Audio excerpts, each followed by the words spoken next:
வணக்கம். இந்திய நேரப்படி மதியம் 1:30 மணி செய்திகள். முதலில் தலைப்பு செய்திகளை காணலாம்.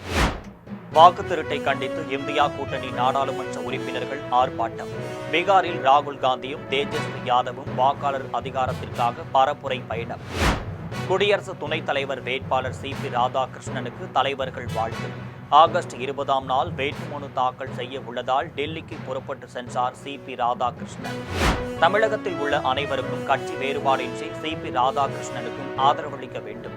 தமிழகத்தில் உள்ள காங்கிரஸ், திமுக கூட்டணி கட்சி தலைவர்களுக்கும் நயினார் நாகேந்திரன் வேண்டுகோள். தமிழர் ஒருவரை குடியரசு துணைத் தலைவர் பதவிக்கான வேட்பாளராக முன்மொழிந்துள்ளது மகிழ்ச்சி. திருவண்ணாமலையில் வழிபாட்டிற்கு பின் அதிமுக பொதுச் செயலாளர் எடப்பாடி பழனிசாமி பேட்டி. தாவேகா மாநாட்டிற்கு வரும்போதும் ஊருக்கு திரும்பும் போதும் ஒழுங்கையும் பாதுகாப்பையும் கடைபிடிக்க வேண்டும். மதுரை மாநாட்டை முன்னிட்டு கட்சி தொண்டர்களுக்கு விஜய் வேண்டுகோள். தூய்மை பணியாளர்களை அரசு ஊழியர், தொழில் முனைவோர் ஆக்க வேண்டும் என அன்புமணி வலியுறுத்தல். சமூக நீதி என்ற பெயரில் சுரண்டுவதற்கு துணை போகாதீர் என்று வேண்டுகோள். இனி விரிவான செய்திகளை காணலாம். வாக்கு திருட்டை கண்டித்து நாடாளுமன்றத்திற்கு வெளியே இந்தியா கூட்டணி கட்சிகளின் உறுப்பினர்கள் போராட்டத்தில் ஈடுபட்டனர். இந்தியாவில் மக்களவைத் தேர்தலிலும் மாநில சட்டமன்ற தேர்தல்களிலும் பாஜகவிற்கு ஆதரவாக தேர்தல் ஆணையம் செயல்படுவதாக காங்கிரசும் அதன் கூட்டணி கட்சிகளும் குற்றம் சாட்டி வருகின்றனர். வாக்காளர் பட்டியலில் இருந்து உண்மையான வாக்காளர்களின் பெயர்களை நீக்குதல், புதிதாக போலியான பெயர்களை சேர்த்தல் என்னும் முறைகேடுகள் நடைபெற்றுள்ளதாக ராகுல் காந்தி குற்றம் சாட்டியுள்ளார். இதை பரப்புரை செய்யும் வகையில் பீகார் மாநிலத்தின் சசராத்தில் வாக்காளர் அதிகார பயணம் என்னும் பயணத்தை ராகுல் காந்தி, லாலு பிரசாத் ஆகியோர் நேற்று தொடங்கி வைத்துள்ளனர். இந்த நிலையில் இன்று நாடாளுமன்ற கட்டிடத்திற்கு வெளியே காங்கிரஸ், திமுக உள்ளிட்ட இந்தியா கூட்டணியின் உறுப்பினர்கள் வாக்கு திருட்டை கண்டித்தும் ஆர்ப்பாட்டத்தில் ஈடுபட்டனர். பீகாரில் வாக்காளர் அதிகார பயணம் மேற்கொண்டுள்ள மக்களவை எதிர்க்கட்சித் தலைவர் ராகுல் காந்தியும் ராஷ்டிரிய ஜனதா தள தலைவர் தேஜஸ்வி யாதவும் அவுரங்காபாத்தில் உள்ள சூரிய கோவிலில் வழிபாடு மேற்கொண்டனர். அவுரங்காபாத்தில் ராகுல் காந்திற்கும் தேஜஸ்வி யாதவிற்கும் காங்கிரஸ் கட்சியினரும் ராஷ்டிரிய ஜனதா தள கட்சியினரும் வரவேற்பு அளித்தனர். குடியரசு துணைத் தலைவர் தேர்தலுக்கான தேசிய ஜனநாயக கூட்டணி வேட்பாளராக அறிவிக்கப்பட்டுள்ள மகாராஷ்டிர ஆளுநர் சிபி ராதாகிருஷ்ணனுக்கு மத்திய அமைச்சர்களும் அரசியல் கட்சி தலைவர்களும் வாழ்த்து தெரிவித்துள்ளனர். மத்திய உள்துறை அமைச்சர் அமித்ஷா வெளியிட்டுள்ள வாழ்த்து செய்தியில் ராதாகிருஷ்ணனின் பரந்த அனுபவமும் ஞானமும் மேலவையின் பெருமையை உணர்த்தும் என்றும் குறிப்பிட்டுள்ளார். அவரை தேர்ந்தெடுத்த பிரதமர் மோடிக்கும் பாஜக நாடாளுமன்ற குழுவின் அனைத்து உறுப்பினர்களுக்கும் நன்றி தெரிவித்துள்ளார். மத்திய அமைச்சரின் நிதின் கட்கரி விடுத்துள்ள வாழ்த்து செய்தியில் ராதாகிருஷ்ணனின் தொண்டும் அர்ப்பணிப்பும் சமூகத்தில் ஆழ்ந்த தாக்கத்தை ஏற்படுத்தி உள்ளதாகவும் அவர் எப்போதுமே சமூக நலம் காப்பவர் என்றும் குறிப்பிட்டுள்ளார். மகாராஷ்டிர முதலமைச்சர் தேவேந்திர பட்னாவிஸ் ஆளுநர் ராதாகிருஷ்ணனுக்கும் பூங்கொத்து கொடுத்து வாழ்த்து தெரிவித்துள்ளார்.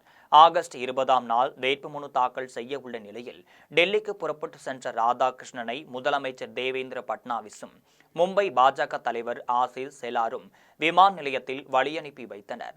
தமிழக பாஜக மூத்த தலைவர் தமிழிசை விடுத்துள்ள வாழ்த்து செய்தியில் சிபி ராதாகிருஷ்ணன் குடியரசு துணைத் தலைவர் வேட்பாளராக தேர்வாக இருப்பது மிக்க மகிழ்ச்சி அளிப்பதாகவும் குறிப்பிட்டுள்ளார். தமிழகத்தில் உள்ள அனைத்து கட்சிகளும் அவருக்கு ஆதரவளிக்க வேண்டும் என்றும் கேட்டுக்கொண்டுள்ளார். அப்துல் கலாம் குடியரசுத் தலைவர் வேட்பாளராக அறிவிக்கப்பட்ட பொழுது தமிழரான அவருக்கும் தமிழகத்தின் திமுக போன்ற கட்சிகள் ஆதரவு தரவில்லை என்றும் நினைவு கூர்ந்துள்ளார். அன்புமணி விடுத்துள்ள அறிக்கையில் குடியரசு துணைத் தலைவர் தேர்தல் போட்டிக்கு சிபி ராதாகிருஷ்ணன் சரியான தேர்வு என்றும் குறிப்பிட்டுள்ளார். குடியரசு துணைத் தலைவர் வேட்பாளராக அறிவிக்கப்பட்டுள்ள சிபி ராதாகிருஷ்ணனுக்கு ஆதரவளிக்க வேண்டும் என்றும் தமிழகத்தில் காங்கிரஸ், திமுக கூட்டணி கட்சி தலைவர்களுக்கும் நயினார் நாகேந்திரன் வேண்டுகோள் விடுத்துள்ளார். அவர் வெளியிட்டுள்ள அறிக்கையில் தமிழக மண்ணில் மைந்தரும் மகாராஷ்டிர ஆளுநருமான சிபி ராதாகிருஷ்ணன் தேசிய ஜனநாயக கூட்டணியின் குடியரசு துணைத் தலைவர் வேட்பாளராகியுள்ளது வரலாற்று சிறப்புமிக்கது என தெரிவித்துள்ளார். ஒரு தமிழருக்கும் கிடைக்கவிருக்கும் பெருமையை அரசியல் எல்லையை தாண்டி எல்லோரும் ஆதரித்தோம் என்றும் வரலாற்றில் பேசப்பட்டால் அது ஆரோக்கியமான அரசியலை ஊக்குவிக்கும் என குறிப்பிட்டுள்ளார். ஆகவே கட்சி வேறுபாடுகளை தாண்டி அரசியல் வேறுபாடுகளை களைந்து தமிழகத்தைச் சேர்ந்த அனைத்து உறுப்பினர்களும் ராதாகிருஷ்ணனுக்கு ஆதரவு தர வேண்டும் என நயினார் நாகேந்திரன் வேண்டுகோள் விடுத்துள்ளார். தமிழர் ஒருவரை குடியரசு துணைத் தலைவர் பதவிக்கான வேட்பாளராக முன்மொழிந்துள்ளது மகிழ்ச்சி அளிப்பதாகவும் தமிழகத்தில் உள்ள அனைத்து கட்சிகளும் அவருக்கு ஆதரவளிக்க வேண்டும் என்றும் அதிமுக பொதுச் செயலாளர் எடப்பாடி பழனிசாமி தெரிவித்துள்ளார். திருவண்ணாமலை அண்ணாமலையார் கோவிலில் எடப்பாடி பழனிசாமி சாமி தரிசனம் செய்தார். சம்பந்த விநாயகர் கோவிலில் நெய் தீபம் ஏற்றி தேங்காய் உடைத்தார். கொடி மரத்தை தொட்டு வணங்கி அண்ணாமலையார் சன்னதியிலும் பராசக்தி அம்மன் சன்னதியிலும் சாமி தரிசனம் செய்தார். அதன் பின்னர் கோவில் நிர்வாகத்தின் சார்பில் அவருக்கு மாலைகள் அணிவிக்கப்பட்டு பிரசாதங்கள் வழங்கப்பட்டனர். அதன் பின் செய்தியாளர்களிடம் பேசிய எடப்பாடி பழனிசாமி சிபி ராதாகிருஷ்ணனுக்கும் தமிழகத்தில் உள்ள அனைத்து கட்சிகளும் ஆதரவளிக்க வேண்டும் என்றும் கேட்டுக் கொண்டுள்ளார். மரியாதைக்குரிய மாண்புமிகு ராதாகிருஷ்ணன் ஆதரிக்கிறதாய் அன்போடு இந்த நேரத்தில். ஆனா இப்ப காங்கிரஸ் சார்பா துணை ஜனாதிபதிக்கு ஒரு நிக்க வைக்கிறான்னு சொல்லி ஒரு பேச்சு அடிப்படுது. அதை எப்படி பாத்தீங்க? தமிழ் இப்ப அறிவிக்கப்பட்டிருக்குது. தமிழ்நாட்டை சேர்ந்த மகாராஷ்டிரா வேத ஆளுநர் அதுக்கு மரியாதைக்குரிய எனக்கு துணை ஜனாதிபதியாக அறிவிக்கப்பட்டு அவர் தமிழ்நாட்டை சேர்ந்தவர். அதனால தமிழ்நாட்டுக்கு வாய்ப்பு கிடைக்குது. அவருக்கு திமுக அதிகமா நான் பேசி முடிக்க சொல்லுவேன். நல்ல வாய்ப்பு கிடைக்கும். இந்திய நாட்டுடைய துணை ஜனாதிபதி சாதாரண தமிழ்நாட்டை சேர்ந்ததுக்கு வாய்ப்பு கிடைக்கும். அந்த வாய்ப்பு கிடைத்திருக்கிறாங்க. இப்ப கட்சி பேதம் தமிழ்நாட்டை சேர்ந்த அனைத்து நாடாளுமன்ற உறுப்பினர்களும் மாண்புமிகு ராதாகிருஷ்ணன் ஆதரிக்க வேண்டுமாய் அன்போடு கேட்டுக்கொள்கிறேன். நன்றி. 2026 தேர்தல் தமிழக வெற்றிக் கழகத்தின் மாநாட்டிற்கு வரும்போதும் மாநாடு நிறைவடைந்து ஊருக்கு திரும்பும் போதும் ஒழுங்கையும் பாதுகாப்பையும் கடைபிடிக்க வேண்டும் என்றும் அக்கட்சியின் தலைவர் விஜய் கேட்டுக் கொண்டுள்ளார். அவர் விடுத்துள்ள அறிக்கையில் திமுக அரசை புரட்டி போட போகும் புரட்சி நிகழ இன்னும் சில மாதங்களே உள்ளதாக குறிப்பிட்டுள்ளார். 1967, 1977 தேர்தல்களில் வெற்றி விளைவுகளை 2026 சட்டமன்ற தேர்தலில் மீண்டும் இந்த மண்ணில் காணப்போவதாகவும் குறிப்பிட்டுள்ளார். கர்ப்பிணி பெண்கள், கை குழந்தைகளுடன் இருக்கும் சகோதரிகள், முதியோர், உடல்நலம் குன்றியோர், பள்ளி சிறார், மாற்றுத்திறனாளிகள் மாநாட்டில் வீட்டில் இருந்தபடியே நேரில் கண்டு மகிழுமாறு கேட்டுக்கொண்டுள்ளார். மக்கள் நலனை மட்டுமே அடிப்படையாக கொண்டு மனசாட்சி உள்ள மக்களாட்சி என்னும் உன்னதமான அரசியல் அதிகார இலக்கை நோக்கி உறுதியுடன் பயணிப்பதாகவும் விஜய் குறிப்பிட்டுள்ளார். தூய்மை பணியாளர்களை அரசு ஊழியர், தொழில் முனைவோர் ஆக்க வேண்டும் என்றும் சமூக நீதி என்ற பெயரில் சுரண்டுவதற்கு துணை போகாதீர் என்றும் பாமக தலைவர் அன்புமணி தெரிவித்துள்ளார். அவர் விடுத்துள்ள அறிக்கையில் சென்னை மாநகராட்சி துப்புரவு தொழிலாளர்களுக்கு பணி நிலைப்பு வழங்கப்பட்டால் அவர்களும் அவர்களின் தலைமுறைகளும் தொடர்ந்து துப்புரவு பணியையே செய்ய கட்டாயப்படுத்துவதை போலாகிவிடும் என்று சிலர் யோசனை கூறியுள்ளதையும் சுட்டிக்காட்டியுள்ளார். இந்த கருத்து சொல்லப்பட்ட காலமும் சூழ்நிலையும் ஐயத்தை ஏற்படுத்துவதாகவும் குறிப்பிட்டுள்ளார். தூய்மை பணியாளர்களின் கோரிக்கையை நிராகரித்து அவர்களின் மீது அடக்குமுறையை கட்டவிழ்த்து விட்டதால் தமிழ்நாடு அரசின் மீது ஒட்டுமொத்த தமிழகமும் கோபத்தில் இருக்கும்போது இவ்வாறு கூறியிருப்பது வினோதமாக உள்ளதாகவும் குறிப்பிட்டுள்ளார். தூய்மை பணியாளர்களுக்கும் பணி நிலைப்பு வழங்கக்கூடாது என்று மட்டுமே வலியுறுத்துவது அவர்களுக்கும் இழைக்கப்படும் துரோகம் என்றும் அன்புமணி தெரிவித்துள்ளார். ஹரியானாவில் உள்ள அணையின் மதகுகளை திறந்து தண்ணீர் வெளியேற்றப்படும் நிலையில் டெல்லியில் யமுனை ஆற்றில் அபாய அளவை தாண்டி வெள்ளம் பாய்கிறது. இமாச்சலம், உத்தரகண்ட் மாநிலங்களில் கனமழை பெய்வதால் யமுனை ஆற்றில் நீர்வரத்து அதிகரித்துள்ளது. இதனால் ஹரியானா மாநிலத்தின் யமுனை ஆற்றின் குறுக்கே உள்ள அத்னிகுண்டு நீர்த்தேக்கம் நிரம்பியது. இதையடுத்து அணையின் பாதுகாப்பு கருதி அதன் 18 மதகுகளையும் திறந்து தண்ணீர் வெளியேற்றப்பட்டு வருகின்றனர். அத்னிகுண்டு அணை திறக்கப்பட்டுள்ளதால் டெல்லியில் யமுனை ஆற்றில் அபாய அளவை தாண்டி வெள்ளம் பாய்கிறது. ஆற்றின் கரையோர பகுதிகளில் தண்ணீர் புகுந்துள்ளதால் அப்பகுதிகளைச் சேர்ந்த மக்கள் அப்புறப்படுத்தப்பட்டு பாதுகாப்பான வேற்று இடங்களில் தங்க வைக்கப்பட்டுள்ளனர். இந்தியாவிலேயே முதன்முறையாக மும்பையில் தனியார் நிறுவனத்தின் சார்பில் கணித அறிவியல் நிறுவனம் தொடங்கப்பட்டுள்ளது. லோத்தா கட்டுமான நிறுவனம், லோத்தா அறக்கட்டளை ஆகியவற்றின் சார்பில் மும்பையில் லோத்தா கணித அறிவியல் நிறுவனம் தொடங்கப்பட்டுள்ளது. நேற்று நடைபெற்ற விழாவில் லோத்தா நிறுவனத்தின் தலைமை செயல் அதிகாரி அபிஷேக் லோத்தா உள்ளிட்டோர் கலந்து கொண்டு குத்துவிளக்கேற்றி தொடங்கி வைத்தனர். குமார் மூர்த்தி தலைமையிலான இந்த நிறுவனத்தில் உலகின் பல்வேறு நாடுகளில் உள்ள கணித அறிவியல் நிலையங்களைச் சேர்ந்த ஆராய்ச்சியாளர்கள், கணிதவியல் வல்லுநர்கள் அதில் பங்கேற்க உள்ளதாக அபிஷேக் லோத்தா தெரிவித்தார். டெல்லியில் தேசிய தலைநகர மண்டலத்தில் தெருவில் சுற்றித் திரியும் நாய்களை பிடித்து காப்பகத்தில் அடைக்க உச்சநீதிமன்றம் உத்தரவிட்டதை கண்டித்து மேற்கு வங்கத்தின் சிலிகுரியில் விலங்கு நல ஆர்வலர்கள் ஆர்ப்பாட்டத்தில் ஈடுபட்டனர். தெருவில் சுற்றித் திரியும் நாய்கள் கணக்கில்லாமல் பெருகியுள்ள நிலையில் நடந்து செல்லும் சிறார்களை கடித்து குதறி வருவது பற்றியும் இவரிடம் கடிபடும் பெரியோர்களுக்கும் வெறிநாய் கடி எனப்படும் ராபிஸ் தொற்று ஆளாகி இறப்பது பற்றியும் உச்சநீதிமன்றத்தில் பொதுநல வழக்கு தொடுக்கப்பட்டது. இந்த வழக்கை விசாரித்த நீதிபதிகள் டெல்லியில் தேசிய தலைநகர மண்டலத்தில் வீதியில் சுற்றித் திரியும் நாய்களை 8 வாரங்களுக்குள் பிடித்து காப்பகத்தில் அடைக்க வேண்டும் என்று உத்தரவிட்டனர். உச்சநீதிமன்றத்தின் உத்தரவு உயிரினங்களுக்கு எதிரானது என கூறி மேற்கு வங்கத்தின் சிலிகுரியில் விலங்கு நல ஆர்வலர்கள் ஆர்ப்பாட்டத்தில் ஈடுபட்டனர். நாய்களை காப்போம் என்று கூறி அவர்கள் முழக்கமிட்டனர். கட்டுமான தொழிலாளர்களுக்கு மாதம் 3000 ரூபாய் ஓய்வூதியம் வழங்க வலியுறுத்தி சங்கத்தின் கடலூர் மாவட்ட மாநாட்டில் தீர்மானம் நிறைவேற்றப்பட்டுள்ளது. கடலூர் மாவட்டம் காட்டுமன்னார் கோவிலில் கட்டுமான தொழிலாளர்கள் சங்கத்தின் 10வது மாவட்ட மாநாடு நடைபெற்றது. மாவட்ட தலைவர் சீனிவாசன் தலைமையில் நடைபெற்ற மாநாட்டில் திருஞானம், சுந்தர வடிவேல் ஆகியோர் கொடியேற்றினர். இளங்கோவன் அனைவரையும் வரவேற்றார். தங்கமோகன், மகேந்திரன் ஆகியோர் உரையாற்றினர். கூட்டத்தில் கிருஷ்ணமூர்த்தி, கருப்பையன், பழனிவேல், காட்டுமன்னார் கோவில் பொறியாளர் சங்க தலைவர் கதிர்காமன், செயலாளர் ரஞ்சித் குமார் ஆகியோர் வாழ்த்தி பேசினர். கட்டுமான தொழிலாளர் இயற்கை மரணத்திற்கு 2 லட்சம் ரூபாயும், விபத்தில் இறந்தால் 8 லட்சம் ரூபாயும் இழப்பீடு வழங்க வேண்டும் என்றும், ஓய்வூதியமாக மாதம் 3000 ரூபாய் வழங்க வேண்டும் என்று தீர்மானங்கள் நிறைவேற்றப்பட்டன. கடலூர் மாவட்டம் நெய்வேலியில் லிஸ்டர் மெட்ரோபோலிஸ் சார்பில் இலவச பொது மருத்துவ முகாம் நடைபெற்றது. கடலூர் மாவட்டம் நெய்வேலியில் ஓபிசி அரங்கத்தில் லிஸ்டர் மெட்ரோபோலிஸ் டைனாஸ்டிக் சென்டர் நிறுவனர் இளையராஜா தலைமையில் முகாம் நடைபெற்றது. இந்த முகாமில் சிறப்பு அழைப்பாளர்களாக மருத்துவர்கள் பாஸ்கரன், குமரவேல், அருண் காந்தி, சரத் ஆகியோர் கலந்து கொண்டு பொதுமக்களுக்கு மருத்துவ ஆலோசனைகள் வழங்கினர். மேலும் முகாமில் கலந்து கொண்ட பொதுமக்களுக்கு சர்க்கரை நோய் கண்டறிதல், பல் மருத்துவ பரிசோதனை, இசிஜி, இரத்த அழுத்தம் ஆகிய பரிசோதனைகள் இலவசமாக செய்யப்பட்டனர். 17வது பிளாக் நெய்வேலி டவுன்ஷிப் ஓபிசி ஹாலில் இன்னைக்கு இலவச மருத்துவ முகாம் ஆகஸ்ட் 17 மற்றும் 18 தேதிகளில் நடந்துகிட்டு இருக்குங்க. இந்த இலவச மருத்துவ முகாமில் fasting blood sugar, post prandial blood sugar, cholesterol, BP, ECG இது எல்லாமே ஃப்ரீயாக எடுத்து தராங்க. Special consultation specialist, general medicine, diabetologist, orthopaedician, பல் டாக்டர், ஃபிசியோதெரபிஸ்ட் எல்லாம் வந்து சிறப்பு ஆலோசனை மற்றும் சிகிச்சை அளிச்சிட்டு இருக்காங்க. இந்த இலவச மருத்துவ முகாம் 17, 18 2 நாட்கள் இங்கே ஓபிசி ஹாலில் நடக்குதுங்க. அனைவரும் தவறாமல் பயன்படுத்தி கொள்ளணும். ஸ்பெஷல் இன்வெஸ்டிகேஷன், இங்கே டாக்டர்கள் பரிந்துரைக்கிற ஸ்பெஷல் இன்வெஸ்டிகேஷன் ஆஃபர் ப்ரைஸில் எம்ஆர்கே சாலை இந்திரா நகரில் அமைந்துள்ள மெட்ரோபாலிஸ் லேபில் ஸ்பெஷல் ஆஃபர் ப்ரைஸில் உங்களுக்கு பண்ணி கொடுக்கப்படும். திருப்பூர் மாவட்டம் தாராபுரம் கொளஞ்சிவாடியில் விடுதலை சிறுத்தைகள் கட்சியின் சார்பில் திருமாவளவன் பிறந்தநாள் விழா நடைபெற்றது.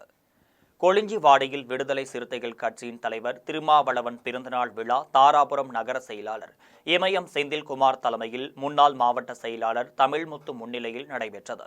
இந்த விழாவில் பேசிய இமயம் செந்தில்குமார், சமூக நீதிக்கும் ஒடுக்கப்பட்ட மக்களின் உரிமைக்கு திருமாவளவன் அயராது உழைப்பதாகவும் தெரிவித்தார். இந்நிகழ்ச்சியில் பட்டாசுகள் வெடித்தும் 100க்கும் மேற்பட்ட பொதுமக்களுக்கு இனிப்புகள் வழங்கியும் கொண்டாடினர். கோவை மாவட்டம் வால்பாறையில் அதிமுக வாக்குச்சாவடி முகவர்கள் ஆலோசனை கூட்டத்தில் முன்னாள் அமைச்சர் வேலுமணி பங்கேற்றார். வால்பாறையில் 2026ஆம் ஆண்டு சட்டமன்ற தேர்தலை முன்னிட்டு அமைக்கப்பட்டுள்ள வாக்குச்சாவடி முகவர் குழுக்களின் செயல்பாடுகள் குறித்த ஆலோசனை கூட்டம் நடைபெற்றது. மாவட்ட செயலாளரும் முன்னாள் அமைச்சருமான வேலுமணி தலைமையில் நகர செயலாளர் மயில் கணேசன், தொழிற்சங்க தலைவர் அமைது, வழக்கறிஞர் கணேசன், முன்னாள் சட்டமன்ற உறுப்பினர் கஸ்தூரி வாசு ஆகியோர் முன்னிலையில் நடைபெற்றது. இந்த ஆலோசனை கூட்டத்தில் ஒவ்வொரு வாக்குச்சாவடி வாரியாக நிர்வாகிகளை அழைத்து உரிய ஆலோசனைகள் வழங்கப்பட்டன. கோவையில் எஃப்எம்ஜி மெட்கான் எனும் தலைப்பில் மருத்துவர்களின் மாநாடு நடைபெற்றது. கோவையில் எஃப்எம்ஜி மெட்கான் 2025 என்னும் தலைப்பில் நடைபெற்ற மாநாட்டில் வெளிநாட்டில் படித்த மருத்துவர்கள் கலந்து கொண்டனர். இதனைத் தொடர்ந்து செய்தியாளர்களிடம் பேசிய மருத்துவர்கள், வெளிநாடுகளில் பயின்றவர்கள் இந்தியாவில் பயிற்சி மருத்துவர்களாக பணியில் சேர்ந்து உரிய சான்றிதழ் பெற்ற பிறகே மருத்துவராக பணியாற்ற வேண்டும் என்று தெரிவித்தனர். முறையாக சான்றிதழ் பெறாமல் போலியாக மருத்துவம் பார்ப்பவர்களை கண்டறிந்து இந்திய மருத்துவ கவுன்சிலில் புகார் அளித்து போலியான மருத்துவர்களை தடை செய்து வருவதாகவும் கூறினார். இதில் தமிழகம் உட்பட பல்வேறு பகுதிகளில் இருந்தும் பல்வேறு துறை சார்ந்த மருத்துவ வல்லுநர்கள் கலந்து கொண்டனர். இந்த எஃப்எம்ஜி மெட்கான் இங்கே ஃபாரினில் படிச்சுட்டு வந்த கிராஜுவேட்ஸுக்காக அவங்களோட நாலேஜை இம்ப்ரூவ் பண்ணுறதுக்காக நாங்கள் பண்ணுற இந்த கான்ஃபரன்ஸ் இது. அனைவருக்கும் வணக்கம். இன்றைக்கி பார்த்தீங்கன்னா மிக அற்புதமான ஒரு நாள். எங்களது எஃப்எம்ஜி மெட்கான் அப்படின்னா வெளிநாட்டில் வந்து நாங்கள் மருத்துவம் படித்து இந்தியாவில் வந்து நாங்கள் பதிவு செய்துட்டு அரசு பதிவு பெற்ற மருத்துவராக இருக்கக்கூடிய நாங்கள்லாம் சேர்ந்து இந்த மாநாட்டை நடத்துகிறோம். சென்னை தரமணையில் வீட்டில் படுத்து உறங்கிக் கொண்டிருந்த மூதாட்டியிடம் 6.5 பவுன் தங்கத்தாலி சங்கிலியை இளைஞர் ஒருவர் பறித்துச் சென்றதால் பரபரப்பு ஏற்பட்டுள்ளது. சென்னை தரமணையில் வயதான தம்பதிகளான மணி, பிரேமா இருவரும் தனியே வசித்து வந்துள்ளனர். இந்த நிலையில் இருவரும் வீட்டில் பட்டப்பகலில் கதவை திறந்தபடி வைத்து உறங்கிக் கொண்டிருந்தனர். அப்பொழுது திடீரென வீட்டிற்குள் நுழைந்த ஒரு இளைஞன் பிரேமா கழுத்தில் அணிந்திருந்த 6.5 பவுன் தங்கத்தாலி சங்கிலியை பறித்து கொண்டு அங்கிருந்து தப்பி ஓடினார். வீட்டினுள் வைத்து வெளியே கதவை பூட்டியதால் அவர்களால் வெளியே வர முடியாமல் போனது. வீட்டின் ஜன்னலை திறந்து வயதான தம்பதிகள் கூச்சலிட்டதால் அவர்கள் வீட்டில் வாடகைக்கு இருந்த இளைஞர் கதவை திறந்து விட்டுள்ளார். பாதிக்கப்பட்ட இருவரும் காவல் நிலையத்தில் புகார் அளித்தனர். புகாரின் அடிப்படையில் காவல்துறையினர் வழக்கு பதிந்து சங்கிலி பறிப்பு திருடனை தீவிரமாக தேடி வருகின்றனர். அங்கு சிசிடிவி கேமரா இல்லாததால் இளைஞனை அடையாளம் காண்பதில் சிக்கல் ஏற்பட்டுள்ளது. சென்னை பூவிருந்தவள்ளி பாரிவாக்கம் சாலையில் மழை வெள்ளம் தேங்கி நிற்பதால் போக்குவரத்து நெரிசல் ஏற்பட்டுள்ளது. பூவிருந்தவள்ளியில் இருந்து பட்டாபிராம் செல்லக்கூடிய பாரிவாக்கம் சாலையில் மழை வெள்ளம் தேங்கி நிற்கின்றது. இதனால் பள்ளமேடு தெரியாமல் வாகன ஓட்டிகள் திணறி வருகின்றனர். இதனைத் தொடர்ந்து பாரிவாக்கம் சாலையில் மின்சார கேபிள்கள் புதைக்க ஆங்காங்கே பள்ளம் தோண்டப்பட்டுள்ள நிலையில் தடுப்புகள் வைக்கப்பட்டுள்ளதால் மக்கள் சாலையில் நடந்து செல்ல முடியாத நிலை உள்ளது. இதனால் பள்ளி கல்லூரி செல்லும் மாணவர்கள், வேலைக்கு செல்வோர் சிரமம் அடைந்து வருகின்றனர். தனியார் குடோன்கள் நிறைந்த பகுதியில் சேதமடைந்த சாலையால் ஒரே சமயத்தில் இருசக்கர வாகனம், சரக்கு வாகனங்கள் செல்லும் நிலையில் விபத்துகள் ஏற்படும் அபாயம் ஏற்பட்டுள்ளது. கோவையில் யோகாவை குறித்த விழிப்புணர்வு உலகம் முழுவதும் கொண்டு சென்ற பத்மஸ்ரீ யோகா பாட்டி நானாமாலை நினைவு கூறும் வகையில் யோகாசனம் நிகழ்ச்சி நடைபெற்றது. கோவையில் 150 பேர் இணைந்து ஒரே நேரத்தில் பல்வேறு கடினமான யோகாசனங்களை செய்தனர். இதனைத் தொடர்ந்து சிங்காநல்லூர் நானா யோகா ஸ்டுடியோவில் 4 வயது மழலையர் முதல் பள்ளி மாணவர்கள், யோகா ஆசிரியர்கள் என 150 பேர் இணைந்து பல்வேறு வகையான ஆசனங்களை செய்தனர். இந்த நிலையில் 150 பேர் இணைந்து செய்த இந்நிகழ்வு நோபல் உலக சாதனை புத்தகத்தில் இடம் பிடித்துள்ளது. இதனைத் தொடர்ந்து உலக சாதனை நிகழ்வை ஒருங்கிணைந்த யோகா பயிற்சியாளர் ஜெயராமனுக்கும் யோகா செய்த சாதனையாளர்களுக்கும் பதக்கங்களும் சான்றிதழ்களும் வழங்கி சிறப்பிக்கப்பட்டது. கோவையில் மாவட்ட அளவிலான டேக்வாண்டோ சாம்பியன்ஷிப் போட்டி நடைபெற்றது. தமிழ்நாடு டேக்வாண்டோ அசோசியேஷன், கோவை மாவட்ட டேக்வாண்டோ விளையாட்டு அமைப்பினர் இணைந்து இந்த போட்டியை நடத்தியுள்ளனர். வயது அடிப்படையில் பல்வேறு பிரிவுகளில் நடைபெற்ற போட்டியில் 500க்கும் மேற்பட்ட மாணவ மாணவிகள் ஆர்வத்துடன் கலந்து கொண்டனர். போட்டிகளில் பங்கேற்ற குழந்தைகளும் மாணவிகளும் ஆக்ரோஷமாக தங்கள் திறமைகளை வெளிப்படுத்தினர். தொடர்ந்து வெற்றி பெற்ற வீரர், வீராங்கனைகளுக்கு பதக்கங்களும் சான்றிதழ்களும் வழங்கப்பட்டனர். என் பேர் சிஜுகுமார். நான் கோயம்புத்தூர் டிஸ்ட்ரிக்ட் செக்ரட்டரியா இருக்கோம். கோயம்புத்தூர்லேருந்து கிட்டத்தட்ட ஒரு 30க்கும் மேற்பட்டவங்க வந்து நேஷனல் பார்ட்டிசிபேஷன் பண்ணியிருக்காங்க. ஒரு 2-3 பேர் வந்து நேஷனல் மெடல் அடிச்சிருக்காங்க. அவங்களுக்கு கேஷ் ப்ரைஸ் வந்து ஹை இன்சென்டிவ் கேஷ் ப்ரைஸ்ன்னு சொல்லிட்டு SDIT-லேருந்து கொடுக்குறாங்க. கவர்மெண்ட் நல்லா சப்போர்ட் பண்ணுறாங்க. ஆனால் மாணவர்களுக்கு அங்கே நேஷனல் லெவல் போகும்போது இந்த சென்சார் கிட் இல்லாததுனால அவங்களுக்கு வந்து ஃபுல்லாக அச்சீவ் பண்ண முடியறதில்ல. ஏன்னா இங்கே வந்து மேனுவலில் நடத்துகிறோம், நாங்கள் நேஷனல்ஸ் வந்து சென்சார் கேமில் நடத்துகிறோம். அங்கே போகும்போது ஆட்டோமேட்டிக்காக அவங்களுக்கு வந்து அதில் விளையாட முடியறதில்ல. ஏற்கனவே நாங்கள் வந்து நிறையா வந்து ஸ்போர்ட்ஸ் மினிஸ்டர் கிட்ட கோரிக்கை வச்சுருக்கோம். அது இன்னும் வந்து நிறைவேறாமல் இருக்குது. அது எல்லா டிஸ்ட்ரிக்ட்டுக்கும் ஒவ்வொரு சென்சார் கிட்டு இந்த டேக்வாண்டோ கேமுக்கு வந்து அவங்க பண்ணிட்டோம் அப்படின்னாங்கன்னா மாணவர்களோட வளர்ச்சி ரொம்ப நல்லா இருக்கும். திருவள்ளூரில் பிரம்மாண்டமாக கட்டப்பட்டுள்ள புனித பிரான்சிஸ் சலேசியர் ஆலயத்தை பேராயர் ஜார்ஜ் அந்தோனிசாமி திறந்து வைத்தார். திருவள்ளூர் ஜவஹர்லால் நேரு சாலையில் புதிதாக கட்டப்பட்ட புனித பிரான்சிஸ் சலேசியார் ஆலயத்தின் அர்ச்சிப்பு மற்றும் திறப்பு விழா சிறப்பாக நடைபெற்றது. இதில் சென்னை மயிலை உயர்மறை மாவட்ட பேராயர் ஜார்ஜ் அந்தோனிசாமி தலைமையேற்று ஆலயத்தை திறந்து வைத்தார். புதிதாக கட்டி திறக்கப்பட்ட இந்த திருச்சபையின் ஒரே நேரத்தில் 1000 பேர் அமர்ந்து பிரார்த்தனை செய்யும் வசதி ஏற்படுத்தப்பட்டுள்ளது. இந்த ஆலய திறப்பு விழாவில் பொதுமக்களும் குடும்பமாக கலந்து கொண்டு பிரார்த்தனையில் ஈடுபட்டு பேராயர் ஜார்ஜ் அந்தோனிசாமியிடம் ஆசி பெற்றனர். செங்கல்பட்டு மாவட்டம் நல்லம்பாக்கம் நாகாத்தம்மன் கோவிலில் கூழ்வார்த்தல் மற்றும் தீமிதி திருவிழா நடைபெற்றது. செங்கல்பட்டு மாவட்டம் நல்லம்பாக்கத்தில் உள்ள நாகாத்தம்மன் கோவிலில் அம்மன் கரகம் எல்லை சுற்றி வந்த பின்னர் உடுக்கை பம்பை அடித்து அம்மனை வரவழைத்து கூழ் ஊற்றப்பட்டது. இதில் காப்பு கட்டிய நூற்றுக்கணக்கான பக்தர்கள் தீ மிதித்து நேர்த்தி கடன் நிறைவேற்றினர். இளைஞர்களும் பெரியவர்களும் கிரேன் மூலம் ஆகாயத்தில் பறந்தபடி சென்று அலங்கரிக்கப்பட்ட அம்மன் சிலைக்கு மாலை அணிவித்து நேர்த்தி கடன் செலுத்தினர். இதனைத் தொடர்ந்து பக்தர்கள் தீக்குண்டத்தில் இறங்கி நேர்த்தி கடன் செலுத்தினர். இனி வருவது விளையாட்டு செய்திகள்.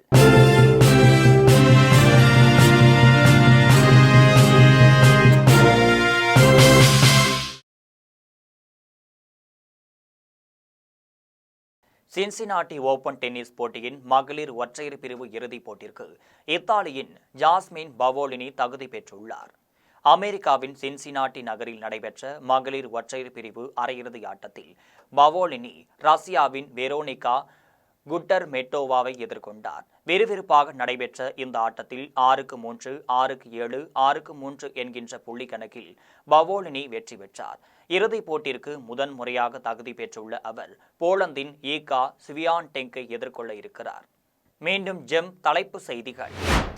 வாக்கு திருட்டை கண்டித்து இந்தியா கூட்டணி நாடாளுமன்ற உறுப்பினர்கள் ஆர்ப்பாட்டம். பீகாரில் ராகுல் காந்தியும் தேஜஸ்வி யாதவும் வாக்காளர் அதிகாரத்திற்காக பரப்புரை பயணம். குடியரசு துணைத் தலைவர் வேட்பாளர் சிபி ராதாகிருஷ்ணனுக்கு தலைவர்கள் வாழ்த்து. ஆகஸ்ட் 20ஆம் நாள் வேட்புமனு தாக்கல் செய்ய உள்ளதால் டெல்லிக்கு புறப்பட்டு சென்றார் சிபி ராதாகிருஷ்ணன். தமிழகத்தில் உள்ள அனைவருக்கும் கட்சி வேறுபாடின்றி சிபி ராதாகிருஷ்ணனுக்கும் ஆதரவளிக்க வேண்டும். தமிழகத்தில் உள்ள காங்கிரஸ் திமுக கூட்டணி கட்சி தலைவர்களுக்கும் நயினார் நாகேந்திரன் வேண்டுகோள். தமிழர் ஒருவரை குடியரசு துணைத் தலைவர் பதவிக்கான வேட்பாளராக முன்மொழிந்துள்ளது மகிழ்ச்சி. திருவண்ணாமலையில் வழிபாட்டிற்கு பின் அதிமுக பொதுச் செயலாளர் எடப்பாடி பழனிசாமி பேட்டி. தாவேகா மாநாட்டிற்கு வரும்போதும் ஊருக்கு திரும்பும் போதும் ஒழுங்கையும் பாதுகாப்பையும் கடைபிடிக்க வேண்டும். மதுரை மாநாட்டை முன்னிட்டு கட்சி தொண்டர்களுக்கு விஜய் வேண்டுகோள். தூய்மை பணியாளர்களை அரசு ஊழியர் தொழில் முனைவோர் ஆக்க வேண்டும் என அன்புமணி வலியுறுத்தல். சமூக நீதி என்ற பெயரில் சுரண்டுவதற்கு துணை போகாதீர் என்று வேண்டுகோள். இத்துடன் ஜெம் செய்திகள் நிறைவடைகின்றன. மீண்டும் ஜெம் செய்திகள் மாலை 6 மணிக்கு. உடனுக்குடன் செய்திகளை காண gemlive.tv என்ற இணையதளத்தில் இணைந்திருங்கள். நன்றி, வணக்கம்.